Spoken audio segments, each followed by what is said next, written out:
Today we will talk about EEPROMs and EEPROM pics. They come in thousands of forms and hundreds of brand names. They are architected to consist of a matrix of memory cells, each capable of storing a bit of data, either a 1 or a 0. These cells are organised in columns. EEPROMs are a type of integrated circuit, an IC, used for non-volatile memory, meaning they retain data even when the power is off. They are commonly found in microcontrollers, embedded systems, and remote keyless systems. EEPROM stands for Electrically Erasable, Programmable, Read-Only Memory.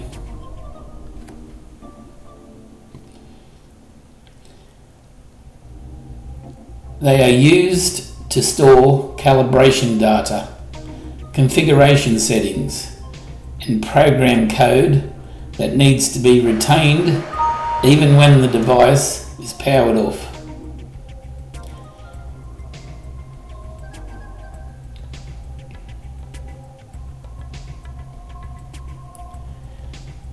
To write data to an EEPROM, electrical signals are applied to the memory cells, altering their state.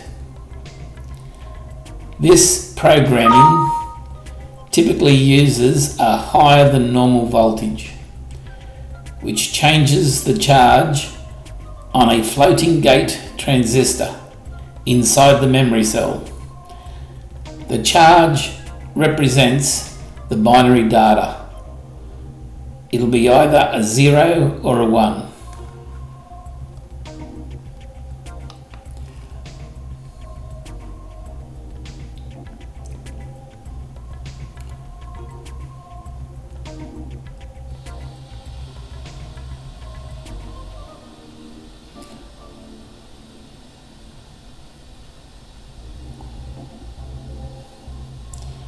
For example, the PlayStation gaming console could be modified with an EEPROM pic.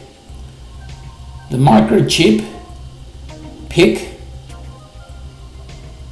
12C508A or the PIC 12C509 was such an EEPROM.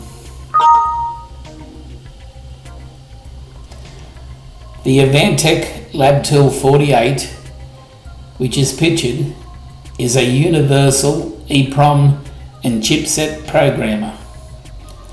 This programmer can program over 2,000 different types of EEPROMs and chipsets, and chipsets with up to 48 pins or 48 legs. It allows for no mistakes. Here we will identify the PIC 12C508A and calibrate its properties. Once found, we will check the voltage properties are correct. We will load the data, which is a simple security algorithm.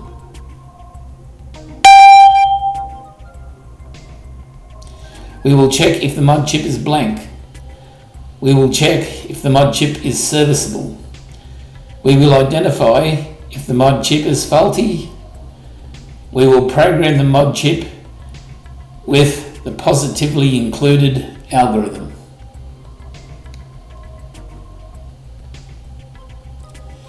Many of us remember the original PlayStation gaming console. It was released in late 1993, early 1994. It was very basic by comparison to today's consoles. The games were digitally released on a compact disc.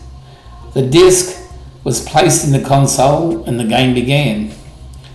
The console had a laser to play the game. The laser also checked if the game was an original copy, and then only then it would play. However, to get around this, to understand a compact disc is simply a round base of plastic for the structure and its protection. Then a layer of alfoil where the data is implemented, stamped or burnt on. The data starts from the centre and makes its way to outside the disc as more data is added. A compact disc burnt from home contains a veggie type oil between the foil and the plastic to embed or burn the data into the foil. This eventually eats away the data. The problem with burning a PlayStation game is that the original games came with a black plastic protective cover. The reason it came with a black cover was that between the plastic and the foil was a fingerprint identification. In layman's terms, it had a small black square patch, a small black round patch, and a small black triangle patch stamped over the foil. The game data was implemented around these identification points. The laser would look at this fingerprint, and if it was present, it would play the game. In the event of a copied game, the fingerprint is absent. When a mod chip is installed and the message came through that there was no fingerprint, the mod chip would simply cut off the signal, that is, not original, and send information going to the security chip and pass the algorithm that the game's fingerprint was there and present.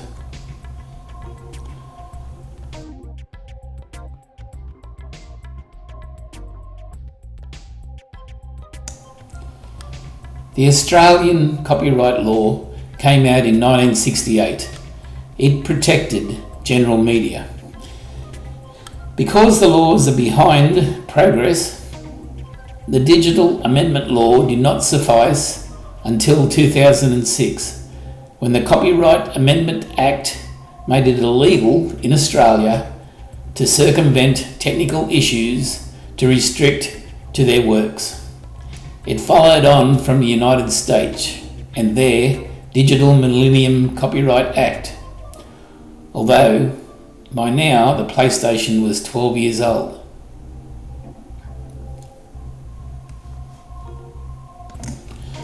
However, the mod chip in this video shows the chip accessing the 3.3 volts area. It's needed from the motherboard. That's the top right leg. Going to the negative, or the earth, which is the top left leg.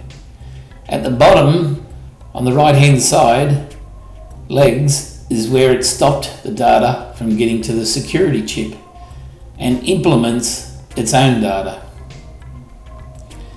You know, the biggest takeaway for me was how it was so addictive to understand, learn and educate yourself.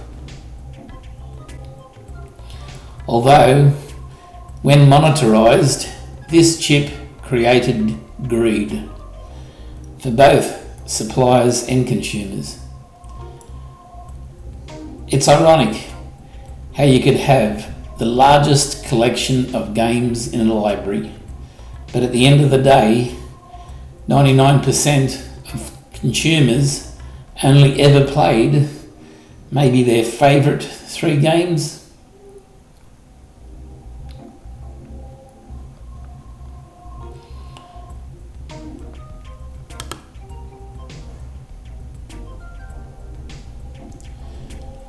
This particular PlayStation version, I believe, is the 9002.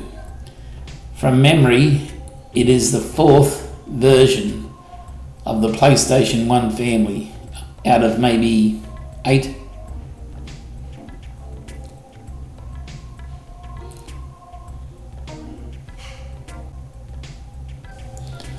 Later, different methods and types of mod chips evolved. The PlayStation 2 could be adapted to use a USB mod chip. Extra diodes were added, and eventually it needed cooling down. PlayStation continued to improve their protection. Security continually evolved. They included anti-piracy software to their games. They looked for hints on the motherboard if power was being hijacked from a mod chip. They networked their gaming consoles to the internet to induce feedback and check for a primarily represented MAC address, that is, Media Access Control Address. A unique 12-digit hexadecimal string assigned to the console's network interface. They could police this much better. You could also perform a soft mod on the chipset as an alternative. Program the chipset that was already on the motherboard. That is, it did not need additional hardware to change the device's behaviour. Here we see a few alternatives and the complexity it involved. Next episode, we will look at smart cards, their operation, their connection to EEPROMs and chipsets.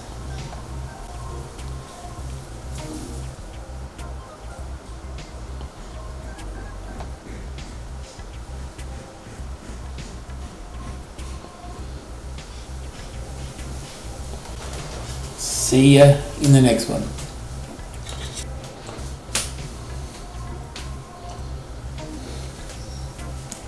Looks like what they do.